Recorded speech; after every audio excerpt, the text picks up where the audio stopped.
하나님 앞에 예배를 드리게 해주시니 감사합니다. 이 시간 우리의 마음 가운데 성령께서 주관하여 주시옵고 하나님의 생명의 말씀으로 우리를 양육하여 주시옵소서. 우리 마음 가운데 있는 근심과 걱정과 염려가 그 모든 것을 주님께서 다 살펴보시는 줄 믿사오니 이 시간 하나님의 생명의 말씀으로 말씀해 주시고 위로하여 주시고 확답해 주시옵소서. 그래야 우리가 오늘 이 시간 예배를 마쳤을 때 더욱더 주님과 가까워지고 주님께 찬양할 수 있는 그런 믿음의 그런 성장이 나아갈 수 있도록 은혜를 더해 주시옵소서. 말씀을 전하는 저에게도 성령으로 충만케 은혜를 더해 주시옵고 오직 주님만 높일 수 있도록 사용하여 주시옵소서. 감사하며 사임하신 예수님의 이름으로 기도드렸습니다. 아멘. 할렐루야. 우리 이렇게 인사했으면 좋겠습니다. 당신은 성도입니다. 우리는 성도입니다. 네. 화면 좀 띄워주시겠습니까? 오늘 말씀의 제목이기도 합니다. 제목 한번 읽어볼까요? 시작. 내가 힘써야 할 것. 예. 우리가 성도이고 우리가 성도라면 무엇에 힘써야 될 것인지 오늘 함께 말씀을 나누고자 합니다. 우리가 함께 보았던 본문의 말씀인데요. 우리 다시 한번 읽어보겠습니다. 시작. 태초에 하나님이 천지를 창조하셨느니라. 아멘. 이 시간 하나님의 이 말씀을 우리가 좀 생각해 볼 건데, 하나님이 빛이 있으라 하니까 빛이 있었고, 하나님이 말씀으로 우리가 살고 있는 지구를 만드셨고, 하나님이 말씀으로 광활한 우주도 창조하셨습니다. 우리가 생각해 볼 것은 이렇게 하나님의 말씀으로 이 천지 만물을 창조하셨는데, 근데 이러한 내용을 누가 썼죠? 모세가 썼죠. 모세가 썼습니다. 그럼 왜 모세가 창세기, 출애굽기, 레위기, 민수기, 신명기, 우리가 토라라고 하고 또는 모세오경이라고도 하는 이걸 왜 썼을까요? 이 질문을 오늘 함께 나눠보고자 하는 것입니다. 우리가 이 창세기 내용을 보면 하나님이 천지 만물을 창조하는 그런 놀라운 얘기들이 기록되어져 있습니다. 그렇다면 모세는 우주가 어떻게 시작되어졌는지 이것을 우리한테 알려주고자 이걸 썼을까? 아니면 하나님의 명령을 받아서 이것을 썼을까? 그것도 아니면 어떤 새로운 계시를 알려주려고 썼을까? 한번 생각해 보자라는 것이죠. 개인적인 생각에는 이 모두가 다 아니다라는 것이에요. 우선 우리가 1장 1절 말씀을 보면 태초에 하나님이 천지를 창조하셨다라는 이 말씀에는 4가지의 내용들이 담겨져 있습니다. 첫 번째는 뭐가 있죠? 그렇습니다. 하나님이 태초부터 존재했다라는 내용이 담겨져 있습니다. 두 번째 내용은 뭐가 담겨져 있죠? 그렇습니다. 천지 만물을 창조했다라는 것입니다. 세 번째는 무엇이? 그렇습니다. 하나님의 주인이라는 말씀이 담겨져 있습니다. 마지막으로 뭐가 담겨져 있을까요? 그렇습니다. 1장 1절 태초에 하나님이 천지를 창조하셨다 하는 요 위대한 선언에는 이러한 4가지의 우리 말씀을 우리가 생각해 볼 수 있는 그런 정보를 담고 있습니다. 그런데 이 말 가운데 우리가 좀 모세가 이 말씀을 썼다라고 말씀을 드렸는데, 이 얘기에 대해서 우리가 좀 잠시 생각해 보자면 되게 큰 용기가 있다라는 생각이 듭니다.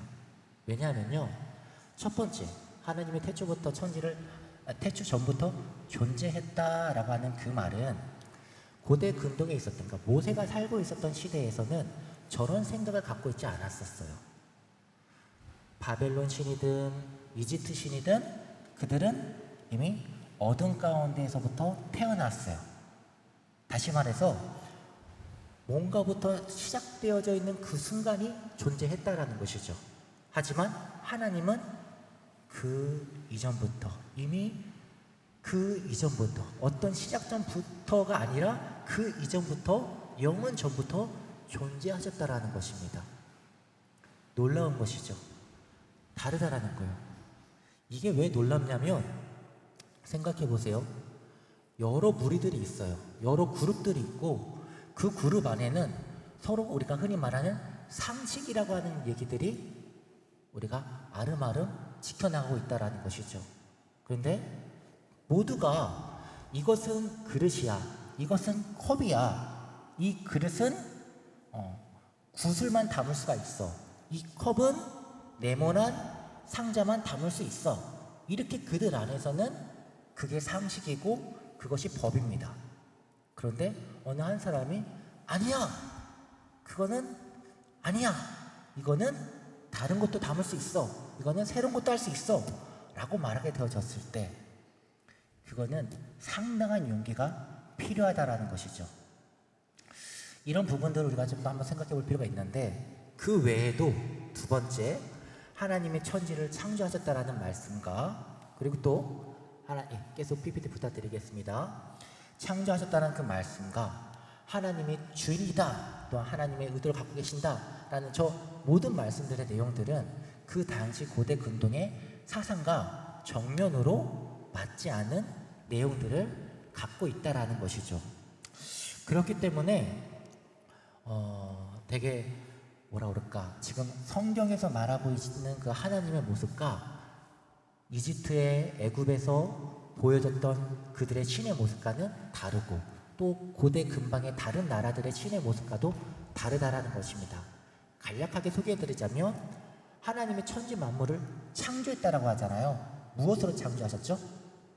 말씀으로, 맞습니다. 말씀으로 창조하셨습니다. 그러나 고대 근동의 신은 무엇으로 창조했냐면 빼앗고 파괴함으로 자기의 나라를 확장해가고 자기의 신을 창조해 나갔다는 것이죠. 그렇기 때문에 고대 근동에서는 빼앗고 탈취하는 것이 잘못된 게 아닌 거죠. 오히려 내가 힘이 세다라고 하는 것을 드러내는 방편이라는 것입니다.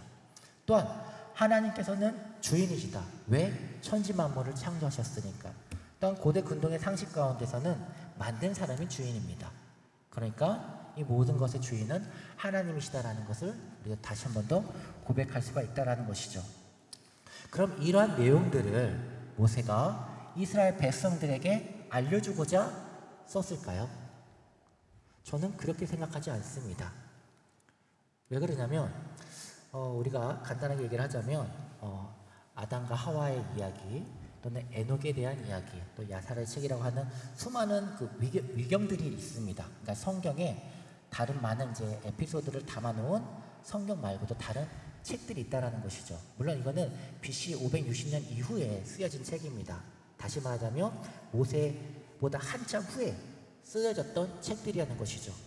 그런데 이것을 통해서 우리가 알 수 있는 것은 한 가지가 뭐가 있냐면, 모세의 시대에도 충분히 구절을 통해서 풍성한 성경적인 지식들이 자녀들에게, 또 그 자녀가 또 자녀들에게, 또 그 자녀가 또 자녀들에게 계속 이야기로, 구전으로 넘어왔다라는 것입니다. 그런데 그 모든 내용들을 성경은 다 담지 않고 우리가 66권의 그 성경의 내용들만, 더 정확히 말하면 모세 가운데서는 그 총 5권의 그 책으로만 기록했다라는 것이죠. 그 내용들도 다 포함하지 않고. 그 말은 무슨 말일까요? 뭔가 뜻이 있다라는 것이죠. 뭔가 이유가 있다라는 것입니다. 여러분이 한번 생각해 보시기 바랍니다. 뭔가 어떤 메시지를 전하기 위해서 쓴 게 아니라면 도대체 모세가 왜 썼을까요? 이미 다른 사람들도 다 알고 있는 내용이고 새로운 내용이 아니에요. 그런데도 불구하고 모세는 썼어요. 왜 썼을까요? 저는 그 이유를 바로 정체성에 대해서 이유를 찾고자 합니다. 이스라엘 백성들은 당시 출애굽하게 되어졌습니다. 출애굽하는 가운데 그들의 삶의 모습 가운데 무엇이 필요했냐? 바로 전체성, 더 정확히 말하자면 언약적 전체성. 너무나 중요한 말이거든요. 다 같이 한번 익숙하진 않지만 중요한 말이기 때문에 우리 좀 입에 붙잡고자 다 같이 한번 좀 읽어봤으면 좋겠습니다. 시작. 언약적 전체성. 이 언약적 전체성을 꼭 기억해 주시기 바랍니다. 왜냐하면 성경에서 말하는 정체성은 정확히 표현하자면 언약적 전체성을 얘기하기 때문에 그렇습니다. 그럼 저게 뭘까? 저게 뭘까? 저 글씨가 보이십니까? 예, 글씨가 안 보이시니까 여러분은 머릿속에 기억해 주시기 바랍니다. 저를 따라해 주시면 되겠습니다. 그리스도 예수 안에서 특별한 언약을 맺은 공동체. 다시 한번 말하겠습니다. 그리스도 예수 안에서 특별한 언약을 맺은 공동체. 그게 언약적 전체성이라는 것입니다. 그리스도 예수 안에서 특별한 언약을 맺은 공동체. 바로 저와 여러분을 말하는 것이죠. 이걸 두 글자로 말하면 뭐가 될까요? 바로 성도입니다. 저와 여러분을 가리키는 말이죠. 좀 더 얘기를 해보자면 성경에 대해서 우리가 좀 이제 살펴보자면 어떤 의든 아니면 공이든 믿음이든 어떠한 하나님의 언약과 관련되어 있는 부분에 있을 때에는 개인으로 말하지 않습니다. 공동체로, 백성으로, 대상으로 얘기를 한다는 것이죠. 이것이 우리한테 시사하는 바는 하나입니다. 우리가 어떤 나만 하는 이런 생각에 벗어나 교회, 공동체, 우리라고 하는 거기에 힘써야 된다는 것을 우리를 생각나게 하고 그것을 시사한다는 것입니다. 좀 더 얘기를 해보자면 모세가 창세기, 출애굽기, 레위기, 신명기를 쓴 이유는 바로 이 언약적 공동체, 이스라엘 백성들을 회복시키고자 하는 목적이라는 것입니다. 이게 결론이라는 것이죠. 좀 더 당시 우리가 알고 있는 배경을 잠깐 좀 짚어보자면 이스라엘 백성은 지금 출애굽하기 전에 어떤 생활을 하고 있었죠? 노예였습니다. 할아버지도 노예였고 아버지도 노예였고 나도 노예였고 내 자녀들도 노예의 삶을 살 수밖에 없는 그런 환경이었던 것이죠. 그렇게 살아갔던 삶이 10년도 아니고 20년도 아니고 100년도 아니고 300년, 400년 또는 430년까지 말할 만큼 어마무시한 세월을 노예 기간을 살았습니다. 이들의 삶의 모습은 어땠을까요? 즐거웠을까요? 고요했을까요? 힘들었을까요? 당연히 힘들었겠죠. 이들의 삶의 모습은 일상이 매일매일 노역과 고역이 반복됩니다. 그런데 이들은 이들만 살았습니까? 아니면 이집트 사람들도 같이 살았습니까? 보입니다. 이집트 사람들이 매일매일 만나면 보입니다. 근데 이집트 사람들은 어떤 삶을 살고 있습니까? 나일강의 축복을 받아서 그들은 정말 풍요를 거두는 모습을 매년 보게 되어집니다. 더욱이 그들의 농사는 그냥 일반적인 농사랑 좀 다릅니다. 왜냐하면 제가 알고 있는 상식 범위 내에서는 농사를 지을 때 가장 힘든 것 중에 하나가 밭을 가는 거라고 알고 있습니다. 밭을 갈고 또 그 밭에 땅의 기운을 돋보이기 위해서 퇴비와 그런 가정들을 갖추는 그 가정들이 참으로 기경하는 방법이 되게 힘들다라는 것을 알고 있습니다. 그런데 애굽 사람들은, 이집트 사람들은 나일강이 매년 범람을 하게 되어지는데 그 밭까지 또한 이제 더 정확히 말하면 어떤 이제 생활하는 그 지경까지 넘지 않습니다. 그 턱이 있는데 그 턱에 걸려가지고 이제 나일강이 범람하진 않죠. 그런데 계속 매년 비가 내리니까 나일강이 위에서 있는 퇴비들을 아래로 끌고 옵니다. 쉽게 말하자면 그냥 알아서 나일강이 땅을 개간해 주는 겁니다. 그러니까 뭐 하면 되냐? 씨만 뿌리면 됩니다.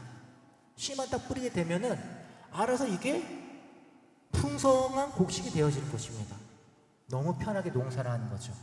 엄청나게 좋은 토지와 땅과 그런 것들을 나일강이 매년 이렇게 제공해 주니까 이들의 삶은 얼마나 풍요롭겠습니까?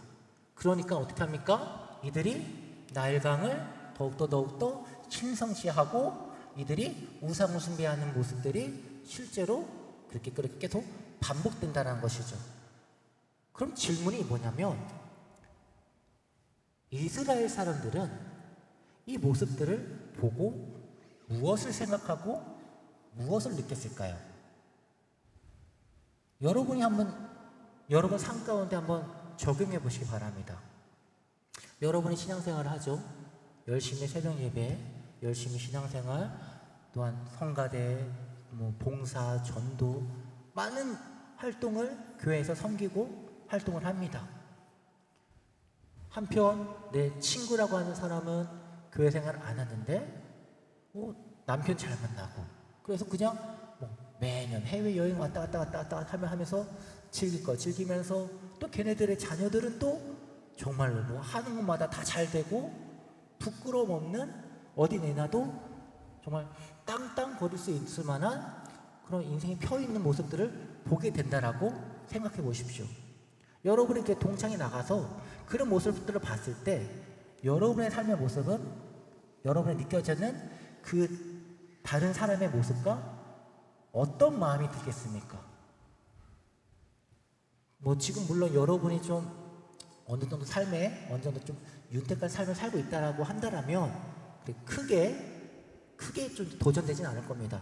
하지만 당장 내 삶 가운데 오늘 내일이 걱정되고 힘든 상황 가운데 있다고 한다라면 당장 하나님을 바라보면서, 하나님 왜 그러십니까? 나한테 왜 그러십니까? 단번에 입이 대축같이 나와가지고 얘기하지 않을까요? 우리가 이런 부분들을 한번 생각해 보자라는 것이죠. 왜냐하면 이 이야기는 어떤 한 소설에서 나와 있는 얘기가 아니라 실제로 생존했었고 살아 있었었고 삶을 살아왔었던 모세라고 하는 그 인물이, 그가 실제로 성령의 감동이 되어져 가지고 썼던 그 말씀이기 때문에 그렇습니다.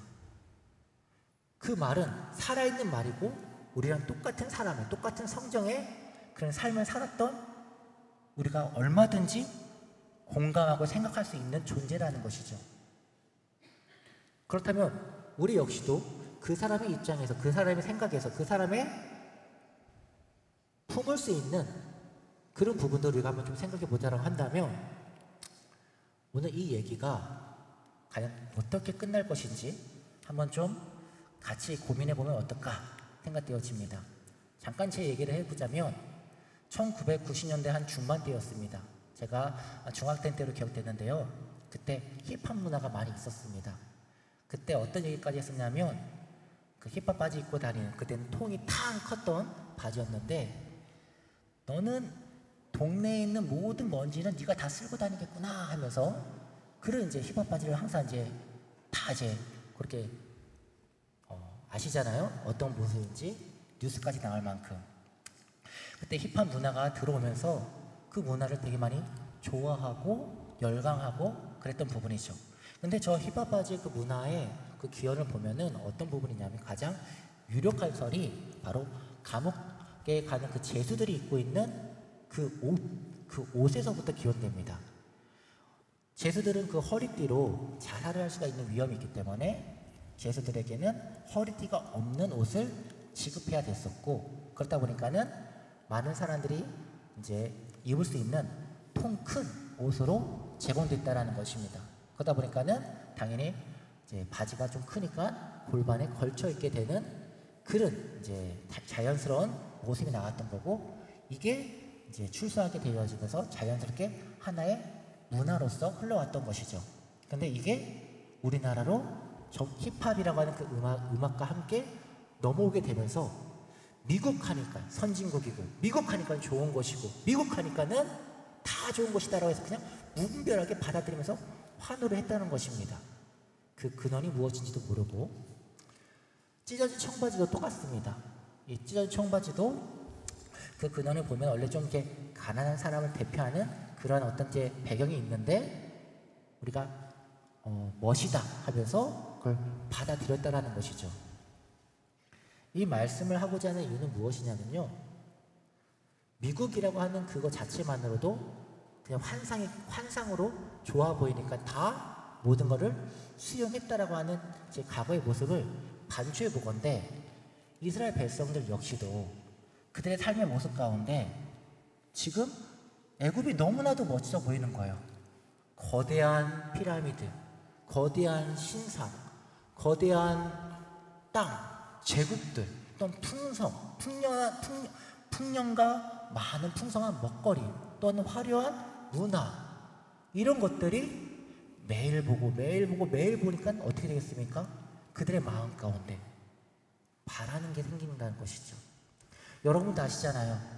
듣는 것보다 보는 게 더 영향력이 크다라는 것이죠. 이스라엘 백성들은 하나님에 대한 얘기를 듣습니다. 아버지로부터, 어머니로부터 매일매일 듣습니다. 그러나 그들은 동시에 매일매일 봅니다. 애굽을, 거대한 나라를, 또한 거대한 풍성한 그 모습을 봅니다. 그들의 생각과 그들의 마음 가운데 무엇으로 더 쏠릴까요? 제 어렸을 때의 모습을 다시 한번 말씀드리다시피 사람은 강하지 않습니다. 보이는 것에 금방 빠져나가게 된다는 것입니다. 단순한 호기심에서, 단순한 의심에서 시작했던 것이 결국 행동으로 옮기게 되어지고, 행동으로 시작되게 되어지면 반드시 열매를 거두게 됩니다. 그리고 그것이 반복되게 되면 습관이 되어지게 되는 것이죠. 문제가 되는 것은 그것이 토양으로 넘어가게 되어지는 것입니다.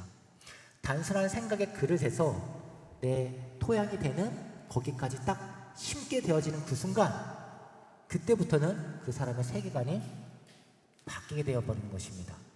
이렇게 세계관이 바뀌게 된다는 것은, 토양이 바뀌게 된다는 것은 그 사람 자체가 바뀌게 된다는 것인데, 이미 벌써 우리는 한번 경험해 봤습니다. 우리는 성령님에 의해서 거듭났던 바로 그 사건을 말하는 것입니다. 우리는 세상의 가치관대로, 세상에 흘러가는 제약된 습성대로 실제로 우리는 그렇게 살아갔었습니다. 그런데 성령님께서 우리의 토양을 완벽하게 한번 엎어버리셨죠. 그 결과 우리가 예수님을 알게 되어졌고 죄가 죄를 알게 되어졌습니다. 이건 참으로 좋은 긍정적인 엎어버림입니다. 그런데 여기서 이제 또다시 엎어지게 되는 그러한 이제 문제가 성도들 가운데 계속 도전이 되어진다는 것이죠.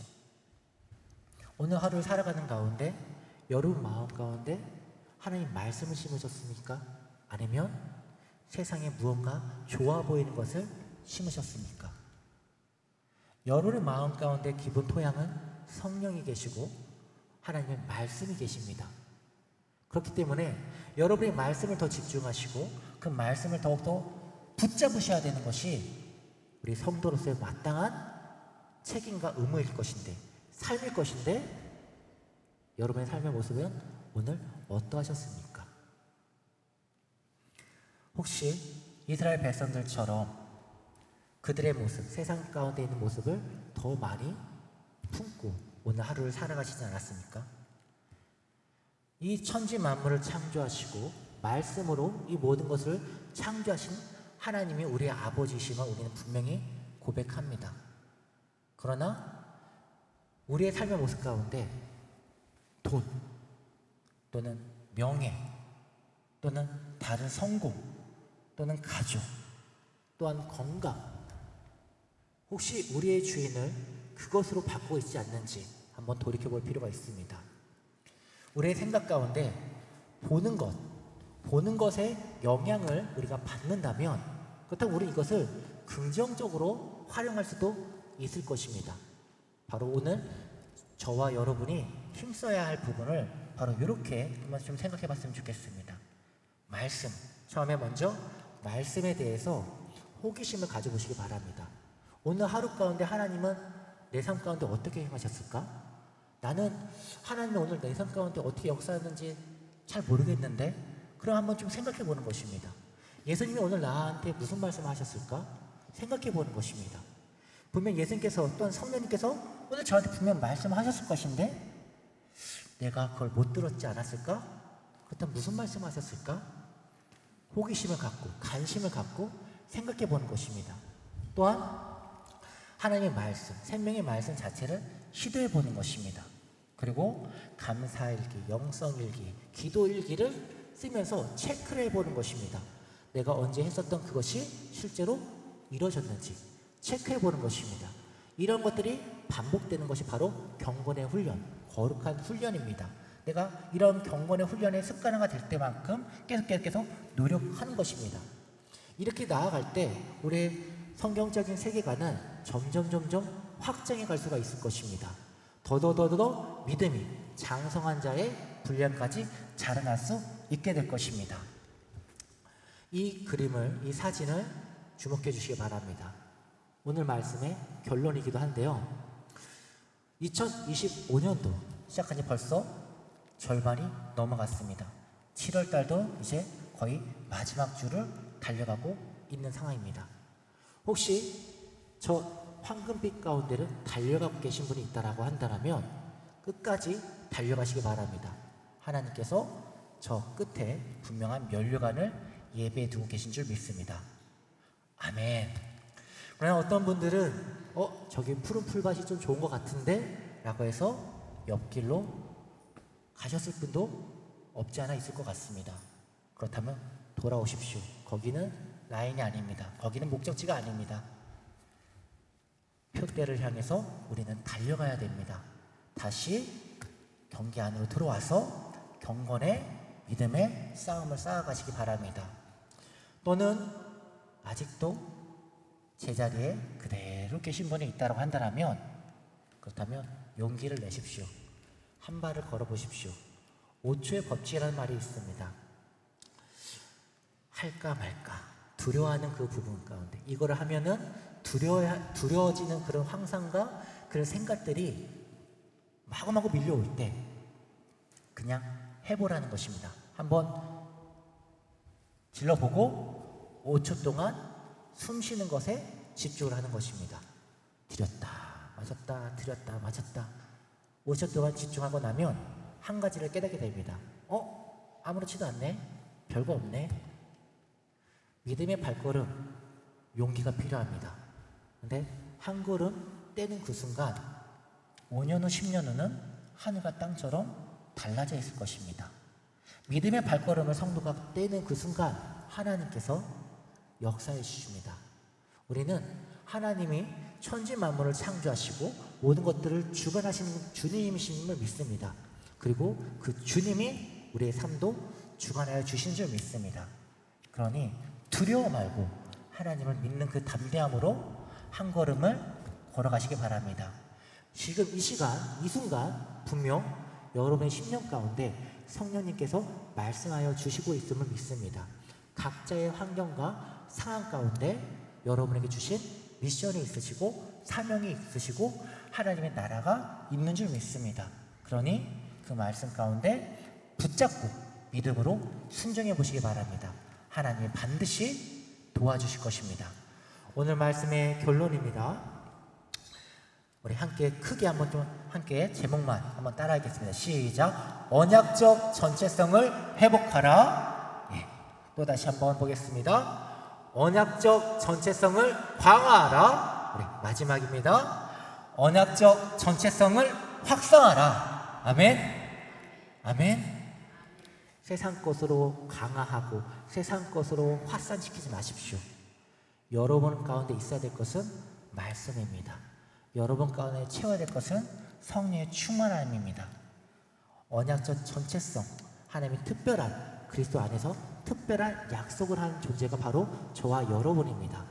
우리 안에 무엇을 채워야 되겠습니까? 언약적 전체성, 오직 하나님의 나라, 생명의 그 말씀으로 채우십시오. 그러면 하나님께서 끝까지 여러분의 삶을 채워주시는 줄 믿습니다.